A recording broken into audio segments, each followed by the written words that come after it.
Let's talk about mental health. We talk about it extensively on this channel. It is a huge topic. It is a very important topic, and it's something that we're not often taught about. We're not taught how to improve our mental health, how to have good, healthy mental health, how to take care of ourselves on an emotional level and on a mental level. So I want to give you 6 ways that you can start working on your mental health if you feel like it's something that you perhaps are struggling with, if you're going through a difficult time, if you are going through a spiritual awakening, if you're just in this phase of life where you really want to start working on yourself and diving into self-development. These are going to be very key things that you can start practicing every day that will help to improve your ability to feel really healthy and good inside. So some of these things are going to be very simple. They're going to be things that we definitely know that we need to do and work on and practice, and other things are going to be probably new to you. And one of the first things I want to talk about is feeding your mind. When people ask me what's like the one thing that you've done that really has transformed or changed your life, for me, it was feeding my mind. And that meant listening to affirmations. That meant listening to motivational speakers. Educational videos are absolutely amazing. Learning what are the signs of narcissism, learning about emotional abuse, all of those things are 100% necessary. Education will help you to have more knowledge, right? And so that will help you to make better decisions in life, but it's not going to help entirely. Feeding your mind is about feeding your mind with positive and healthy self-talk. So if you're at a place, which most people are at their life, where they realize, okay, I don't really have the best inner dialogue, and we won't get into programming and trauma and abuse and things that you've been through that have probably created this dysfunctional tape. At the end of the day, a lot of it also is just you unknowingly, habitually feeding the tape, listening to that voice over and over again, repeating those fear thoughts, those insecure thoughts, which have even more so made your self-talk really toxic and unhealthy. So it's not always so much the people around us or our parents or society. We also have to take responsibility for the fact that we're actually replaying the tape over and over again. So feeding your mind is crucial, because if you do not do that, then you are at the mercy of the outside world, whether that's family or friends, them giving you their thoughts and opinions, which is basically just their way of thinking, their beliefs based on where they are spiritually, mentally, energetically. And so society's views on, what society thinks is acceptable or not acceptable, or whether or not I feel like I can do this or accomplish this. So all of that is going to take hold of you unless you learn how to not only guard your mind, which is essentially being aware that, okay, this is my mother's false beliefs that she has or the fears that she has, but I don't want those to be mine. That takes a lot of self-awareness and mindfulness in order to discern between what's my thought and what do I believe or what do I want to believe versus what someone else is believing. So you have to be kind of like aware that all of that stuff is coming in. If you're not aware, then you're going to watch the news, you're going to hear a fearful story, you're going to take on someone's opinions as if they're your own or as if they're actually true. And so you're going to let all these external things dictate how you feel and what you actually accomplish in your life. The next thing is very simple: feed your body. It is ignorant to believe or to think that what you consume does not affect you. It will affect you physically, and it does affect you mentally. So understanding that, and this is not about like, okay, let's give up sugar, let's go vegan, let's go this or whatever. You can do whatever you want, but it is about finding balance, and it is about nurturing your body with the things that it needs and not just always indulging. Now let's talk about how our minds work. I think this is huge. You have to understand how your mind works. And when I really started learning about this and understanding it, it actually made sense. And I was no longer at the mercy of my mind and the thoughts that it was creating. So I had to understand about trauma. I had to understand about how things stay with you. And I had to learn the process of healing that stuff, of reprogramming that stuff. I had to learn about repetition. I had to learn about just those emotional triggers that were happening inside of me. I had to understand that it was my job to not control this because that's impossible, but it is my job to be aware of the story that's popping up, understand where the story's coming from, give myself the validation, give myself some soothing, give myself the ability to detach from that story so I could actually help myself. If you can't learn, if you don't learn the process of detachment from stories that are negative, toxic, unhealthy, then you're going to feed them. You're going to feed them unknowingly. And when you feed them, you're going to go down rabbit holes. That's why you're going to therapy and you might feel a little bit better after you leave, but nothing's really changing. And that's because the skills and the practice that you should be doing, nothing's actually getting done. There's no practice. There's no awareness. There's no detachment. There's no learning how to self-soothe. There's no learning how to start validating myself. There's no like mini practices that you're actually doing from week to week where you're starting to see progress being made. Understand how your mind works really means, okay, well, what's the difference between my conscious mind and my subconscious mind?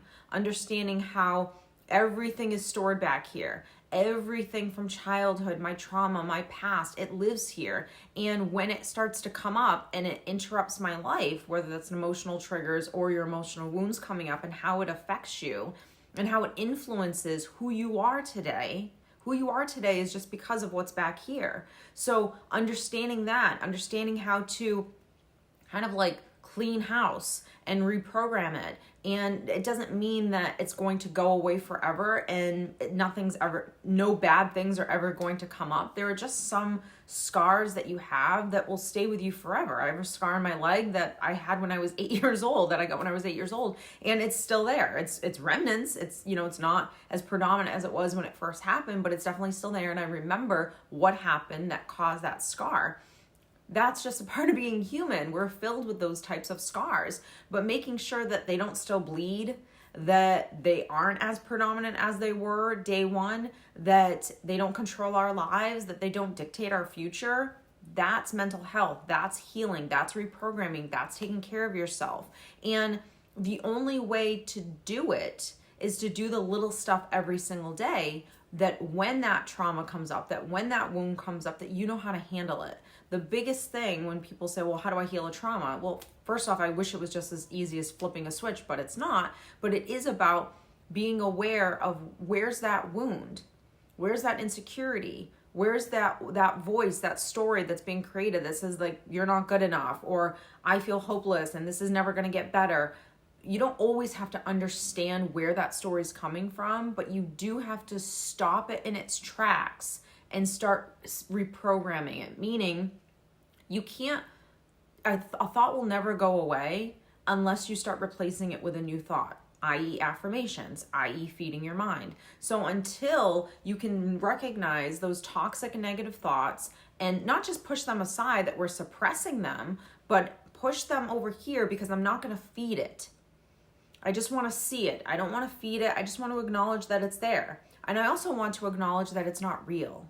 That I want to also acknowledge that the only reason why I feel like it's real is because I fed it and engaged with it for so long.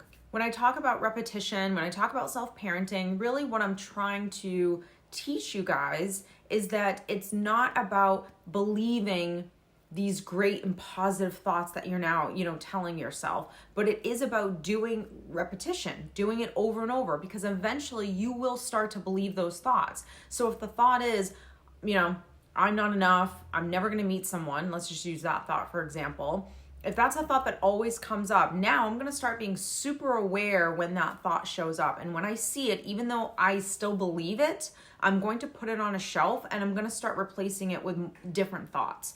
No, I am going to meet that person. No, it is going to happen for me. No, I do deserve it. So the more I keep doing this, eventually I will believe this and this will no longer be my truth. But in order to do that, you have to be consistent that when this thought comes up, I'm going to constantly get on that because I want to reprogram that story. The next thing, it's kind of like feeding your body, physical exercise. I mean, let's keep it real. These are facts. These are not fluffy. I know I should probably do it. It is facts. And physical exercise doesn't mean I have to go do CrossFit 7 days a week, but it does mean that I need physical exercise. So whether that's getting outside, getting fresh air and going gardening, or going for a walk around the block, or just walking around my house, or it's just about movement. It will make you actually feel good. It releases stress.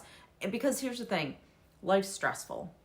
Life doesn't always flow in the way we want it to. Life isn't every single day, oh my God, roses and sunshine. But it is about when life happens and it's not the best, or things are not going the way you want them to go. How do you handle that? What do you do? And so learning how to take care of yourself mentally and being the adult in your own life. When I talk about self-parenting, it is about saying, you know what?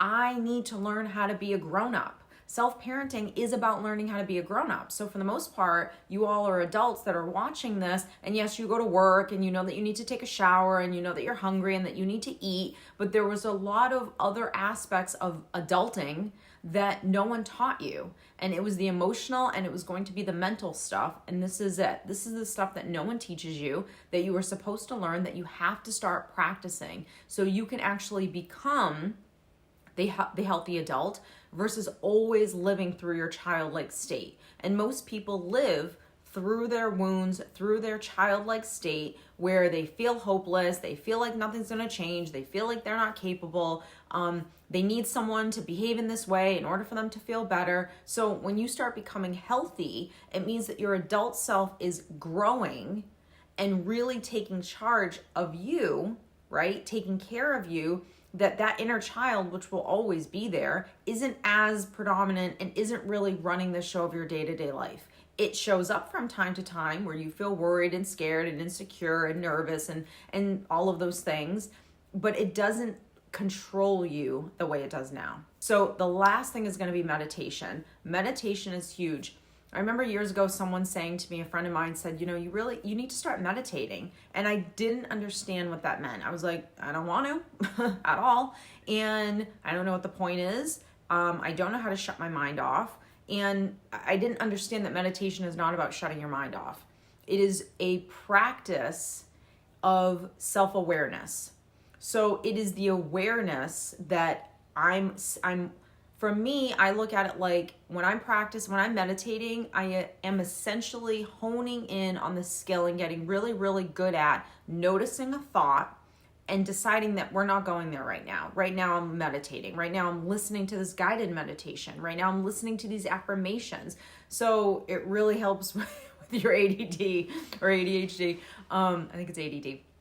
But the point is that it's a tool that you can use that will help you to focus in on the fact that this story's coming up, this story's not real, and I'm going to detach from that story and just focus on this. And so it'll allow you to start really having really great self-awareness. It helps with concentration, and it helps with decision making. So it really works that muscle that needs to be worked in order for you to feel your best. Now with meditation, what you're really doing is you're really living in very, very small moments. So there's no multitasking, there's no distractions, like you're just left to your own devices of this.